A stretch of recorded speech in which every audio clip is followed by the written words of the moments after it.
নমস্কাৰ বন্ধু বান্ধৱীসকল, আজি মই ব্লাউজৰ এটা অংশ চিলাই পদ্ধতি দেখুৱাব বিচাৰিছোঁ।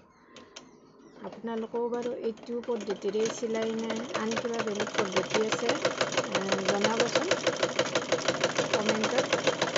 জনালে ময়ো জানিম যে আৰু কিবা পদ্ধতি আছে চিলোৱাৰ, আৰু সহজ পদ্ধতি হ'লে আমিও শিকিব পাৰিম আৰু ভালো হ'ব। সেইবাবে আপোনালোকক কৈছোঁ আপোনালোকে জনাব আপোনালোকৰ কি পদ্ধতি আছে, সহজ পদ্ধতি।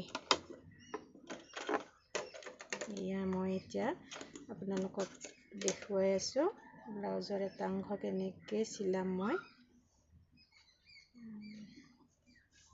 আপোনালোকে চাই থাকক, চাই কমেণ্ট কৰিব কেনেকুৱা হৈছে।